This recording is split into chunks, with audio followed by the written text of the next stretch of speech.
survive the crash. Do you think he's gonna live? Do you know him? He was sitting next to me. But now, It's been 6 days. We're all still waiting. they'll have to face the unknown Somebody's coming.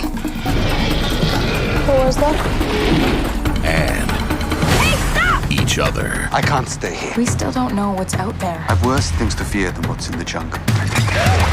Well, you kind of know she's in that mugshot, and that guy keeps mumbling she's dangerous. We can't live together. We're gonna die alone. Still back to civilization. And where are you? Wow. Lost, the 7-disc set that includes every episode from the first season in a widescreen theatrical style presentation with 5.1 surround sound, plus never before seen scenes from the original pilot and over 6 hours of revealing bonus features. What is that?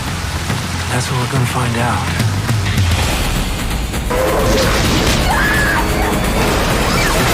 Who? Anyone. दोस्तों, अगर आपने इस कहानी का पिछला भाग नहीं देखा है तो इसे ठीक से समझने के लिए कृपया इसे जरूर देखें। यदि आपने चैनल को सब्सक्राइब नहीं किया है तो कृपया कर लें। ये कहानी वहीं से आगे बढ़ती है। 2 दिन से ज्यादा हो गए। विमान दुर्घटना में जीवित बचे लोग समुद्र तट पर बैठे हैं और इंतजार कर रहे हैं कि कोई उन्हें बचाएगा। अब हमारी मुलाकात कहानी के कुछ किरदारों से हुई है। सबसे पहले हम जैक को देखते हैं। वह एक घायल आदमी का इलाज कर रहे थे। कुछ समय पहले जैक ने हार्ले से मदद मांगी थी क्योंकि वह लोहे के उस टुकड़े को उस आदमी के पेट से निकालने वाला था, लेकिन इसी बीच हार्ले बेहोश हो गया था। आखिरकार जैक अकेला था और उसके घाव पर टांके लगाए जा रहे थे। यह शख्स अब होश में था और जब उसे होश आया तो वह बार बार यही पूछ रहा था कि वह कहाँ है। वह उसकी हथकड़ी के बारे में भी पूछता है कि वह कहाँ है। यह सुनते ही जैक आश्चर्यचकित रह जाता है। जब वह अपनी जेब की जांच करने के लिए कहता है तो जैक को वहां एक मग शॉट मिलता है जिसमें एक अपराधी की राख थी। यह घायल आदमी वास्तव में एक अमेरिकी मार्शल था और वह सिडनी से एक अपराधी को ले जा रहा था। जैसे ही जैक ने मग शॉट देखा वह चौंक गया क्योंकि वह एक मग शॉट बिल्ली थी, जिसका मतलब है कि वह अभी भी नाटक कर रहा था, अभी भी जैक से सच्चाई छिपा रहा था। मार्शल ने बार बार कहा कि वह घायल अवस्था में बहुत खतरनाक है। जब जैक रात में इस आदमी से मिलने आया तो हार्ले भी वहां था और मार्शल को देखने के बाद हार्ले जैक से पूछता है कि यह आदमी कैसा है, क्योंकि ऐसा लग रहा है कि वह मर रहा है। जवाब में जैक कहता है कि नहीं, वह नहीं मरेगा, मैं उसका इलाज कर रहा हूँ, एंटीबायोटिक्स अपना काम कर रहे हैं। हार्ले पूछता है कि अगर वह काम नहीं करेगा तो जरा देखो तो इसका रंग बदल गया है। तभी हार्ले की नजर केट के मगशॉट पर जाती है। यह देखकर वह डर जाता है। वह जैक को बुलाता है, यार इसे देखो। जैक ने इसे पहले ही देख लिया था, इसलिए उसने इसे उसके हाथ से ले लिया। हार्ले पूछता है कि आपको क्या लगता है उसने क्या किया। जैक जवाब देता है कि मुझे कोई फर्क नहीं पड़ता, यह मेरी समस्या नहीं है। हार्ले कहता है कि उसे लगता है कि वह खतरनाक है, लेकिन जैक कुछ नहीं कहता। अब हम दूसरे लोगों के पास जाते हैं जो ट्रांसमिशन को बीच से ऊपर तक भेजने के लिए गए थे, यानी सईद, केट, चार्ली, बून, शैनन और सॉयर। पिछले भाग में उन्हें पता चला कि वे इस ट्रांसीवर से ट्रांसमिशन भेजने में सक्षम नहीं है क्योंकि कोई पहले से ही द्वीप से प्रसारण भेज रहा है, और जब सईद फ्रीक्वेंसी सेट करता है तो उन्हें पता चल जाता है कि एक फ्रांसीसी महिला की संकटपूर्ण कॉल पिछले 16 वर्षों से बार बार आ रही है। ट्रांससेवियर की बैटरी खत्म हो गई थी और अब ये लोग समुद्र तट पर वापस आ रहे थे, लेकिन अंधेरा हो रहा था। सईद का कहना है कि हम रात में जंगल से नहीं गुजरेंगे, इसलिए हमें यहीं डेरा डालना होगा और हमें यहीं रात गुजारनी चाहिए। हालांकि उस समय सॉयर कहता है कि उसे पेड़ों से डर नहीं लगता, लेकिन सईद कहता है कि पेड़ों से नहीं बल्कि कुछ और से डर लगता है, हम इससे डरे हुए हैं। सॉयर के पास बंदूक थी, लेकिन क्लिप सईद के पास थी। तो सॉयर ने कहा कि अगर तुम्हें मेरी इतनी चिंता है तो मुझे क्लिप वापस दे दो, मैं चला जाऊंगा। लेकिन कैट सॉयर को विश्वास करने से रोकती है। आपके लिए रात में भी जंगल पार करना बहुत मुश्किल होगा। वे यहीं रुकते हैं। अब सईद यह पता लगाने की कोशिश कर रहा था कि हम रात को कहाँ दुर्घटनाग्रस्त हुए हैं। अब सिडनी और एलए के बीच एक ऐसा द्वीप है जहाँ कोई नहीं रहता। वैसे भी इन लोगों को जो बात परेशान कर रही थी वो थी फ्रांसीसी महिला का मैसेज।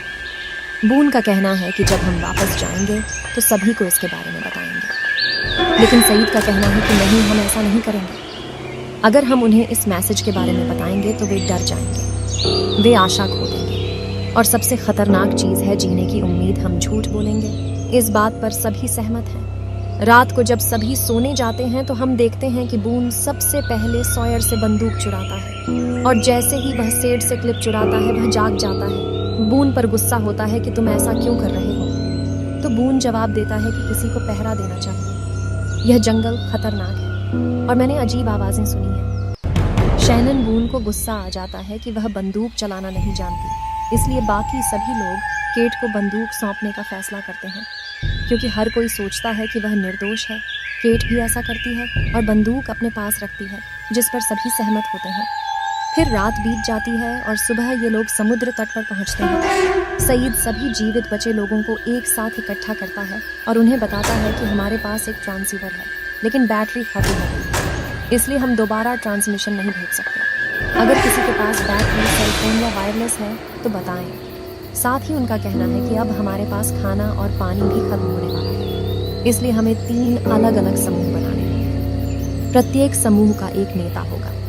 एक समूह भोजन खोजने का काम करेगा, दूसरा समूह पानी बनाने का काम करेगा और तीसरा समूह आश्रय बनाने का काम करेगा। धीरे धीरे इंसान की फितरत अपना रंग दिखाना शुरू कर देती है, मतलब कि परिस्थिति कैसी भी हो वे बचना नहीं भूलते। वैसे भी इसी बीच केट जैक के पास आती है और उससे कहती है कि मुझे तुमसे कुछ कहना है।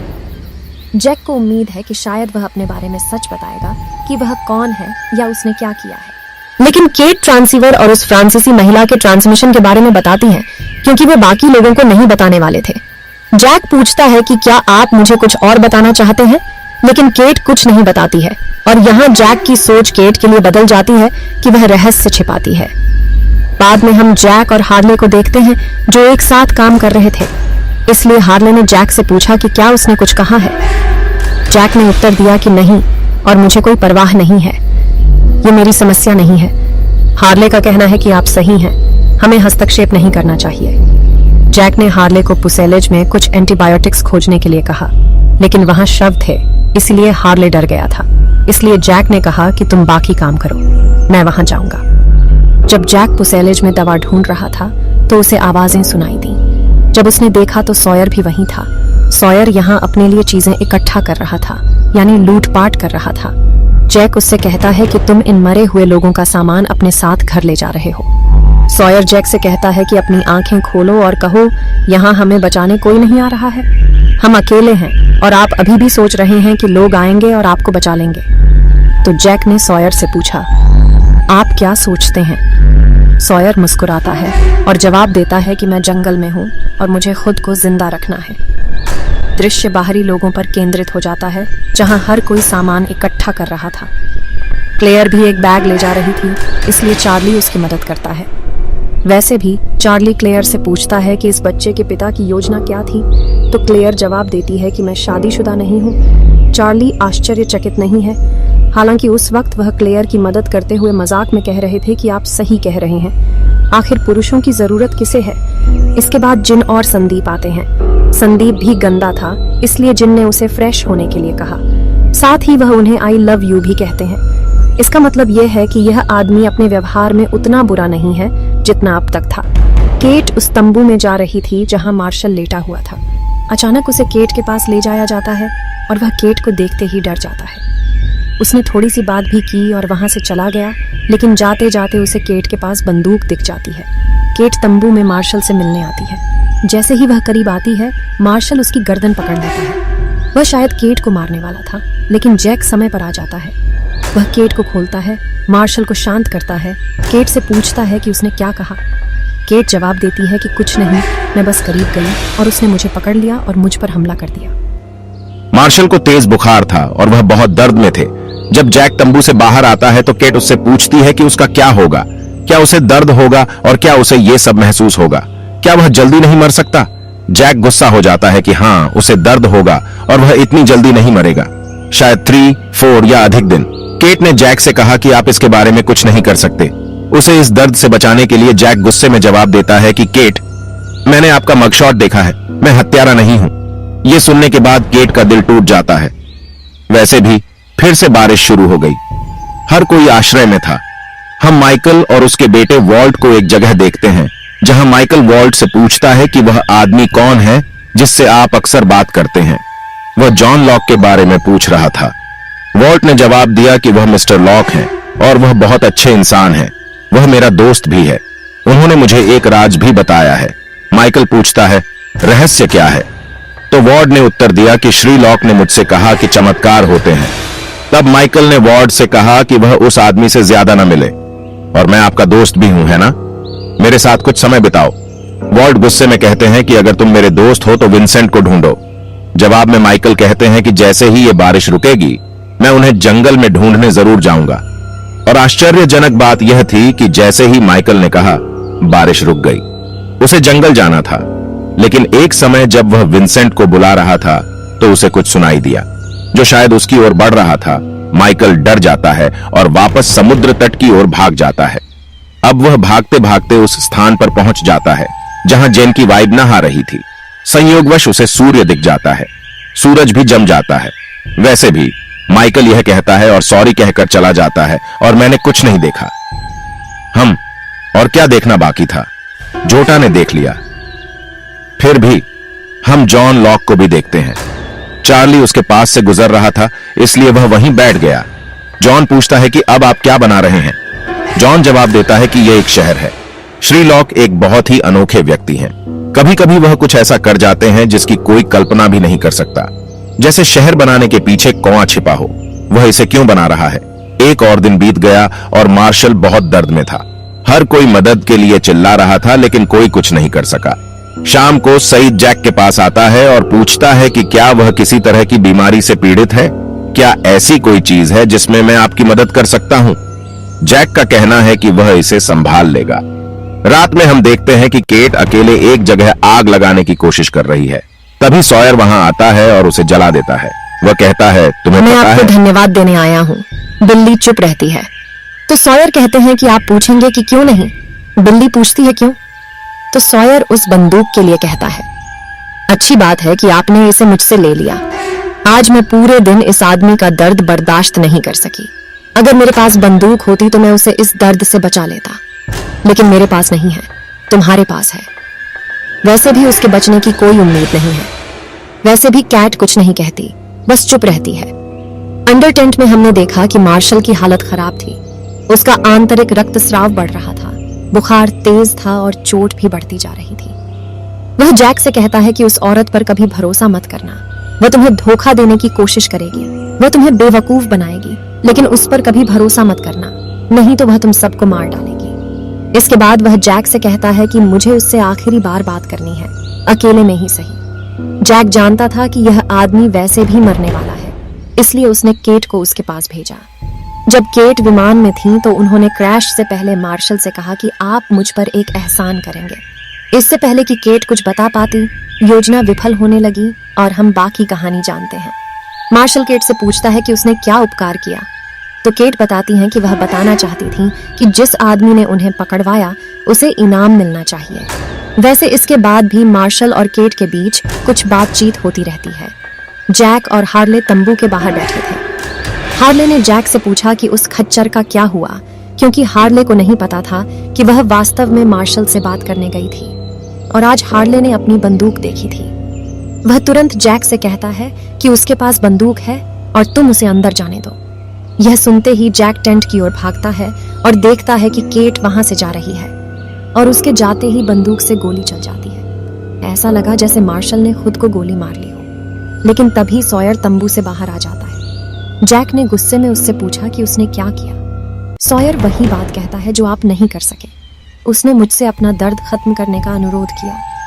जैक बहुत गुस्से में था, लेकिन समस्या यह थी कि वह आदमी अभी भी सांस ले रहा था। जैक तेजी से अंदर आता है और सॉयर से पूछता है, तुमने क्या किया मूर्ख? तुमने उसे कहाँ गोली मारी? सॉयर का कहना है कि उसने दिल पर गोली मारी थी। जैक गुस्से में कहता है कि तुम चूक गए, तुमने उसके फेफड़ों पर गोली चला दी। अभी उसे मारने में और समय लगेगा। यह सुनते ही सॉयर की हालत खराब हो जाती है। उसे बहुत गुस्सा आया। वह जैक को इसके बारे में कुछ करने के लिए कहता है। जैक गुस्से में उससे कहता है कि यहां से निकल जाओ। फिर मार्शल को मरने में इतने घंटे नहीं लगते, वह जल्दी मर जाता है। जैक दुखी होकर बाहर आता है क्योंकि वह पिछले 3 दिनों से इस आदमी को जीवित रखने की कोशिश कर रहा था और अब उनकी दर्द भरी आवाजें खत्म हो गई हैं। वह हमेशा के लिए चला गया। यहाँ से हम कहानी को अतीत की ओर ले जाएंगे, जहां हमें केट और मार्शल के बारे में कुछ जानकारी मिलेगी। तो सबसे पहले हम केट को देखते हैं, जो ऑस्ट्रेलिया में थी। वह रात को एक किसान के फार्म हाउस पर रुकी। वह आदमी केट को देखता है और उससे पूछता है कि वह यहाँ क्या कर रही है। केट ने उत्तर दिया कि वह एक पर्यटक है, वह यहाँ घूमने आई थी, पैसे खत्म हो गए, वह पैदल जा रही है। आदमी बिल्ली को नाश्ता देता है और बाद में उसे एक प्रस्ताव देता है। वह अकेला है, अगर वह सब्जी काटने और बिल्ली की देखभाल करने में मदद करेगा तो वह बिल्ली को ढेर सारे पैसे देगा ताकि वह आसानी से आगे की यात्रा कर सके। बिल्ली इसके लिए तैयार हो गई, लेकिन कुछ महीनों बाद जब बिल्ली को पैसे मिल गए तो वह वापस जाने वाली थी। वह आदमी अपनी कार में स्टेशन छोड़ने वाला था, लेकिन उसने बिल्ली को धोखा दे दिया, क्योंकि उसने कहा था कि उसने तुम्हारे वांटेड का पोस्टर पुलिस स्टेशन में दे दिया है और तुम पर $25,000 का इनाम है और मुझे पैसों की जरूरत है। मार्शल इस कार का पीछा कर रहा था। वैसे भी केट भागने की कोशिश करती है और कार को गिरा देती है, जिसमें आग लगी हुई है। वह आदमी घायल हो गया है तो केट सबसे पहले उसकी मदद करती है और जल्दी से उसे कार से बाहर निकालती है, और इस प्रक्रिया में मार्शल केट तक पहुंच जाता है और उसे पकड़ लेता है। इस कहानी से हमें यह पता चलता है कि मार्शल ने कैट को कैसे पकड़ा था। अब कैट ने क्या किया, हम अभी तक नहीं जानते।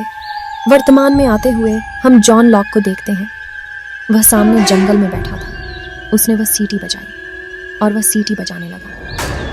थोड़ी देर बाद जंगल से सीटी की आवाज सुनकर तिजोरी का कुत्ता विंसेंट बाहर भागता है। जॉन उसे पेड़ से बांधता है और माइकल के पास जाता है। बोर और उसका बेटा सो रहे थे। जॉन ने केवल माइकल को जगाया और उससे कहा कि वह जानता है बोर ने अपनी माँ को खो दिया है। वह एक अच्छा लड़का है, यह उसके लिए बहुत कठिन होगा और अब तुम्हें ही उसका ख्याल रखना होगा। तो मुझे आपका कुत्ता मिल गया, मैंने उसे पेड़ से बांध दिया है। मैं चाहता हूँ कि आप उसे लेकर आएं, इससे आपका बेटा खुश रहेगा। माइकल ने जॉन को धन्यवाद दिया। इसके बाद हम जैक और केट को देखते हैं। केट जैक को बताने ही वाली थी कि उसने क्या किया है, लेकिन जैक ने उसे केट को देखने के लिए कहा। इससे कोई फर्क नहीं पड़ता कि क्रैश से पहले हम कौन थे या हमने क्या किया है। अब इससे कोई फर्क नहीं पड़ता। अब हम यहाँ हैं, हमें एक नई शुरुआत का मौका मिला है। केट भी सुन रही थी। वह सिर्फ ओके में जवाब देती है। एपिसोड के आखिरी सीन में हार्ले हेडफोन लगाता है और जॉय बॉरी का गाना बजाता है, और ये गाना सुनते ही हम इन लोगों को देखते हैं, और यहीं बात इस एपिसोड का अंत हो जाता है। तो मिलते हैं इस सस्पेंस थ्रिलर में हमारे अगले एपिसोड में। तो बने रहे हमारे साथ हमारे इस चैनल पर। अगर यह कोशिश आपको कामयाब लगी तो कृपया चैनल को सब्सक्राइब, लाइक एंड शेयर करें। धन्यवाद।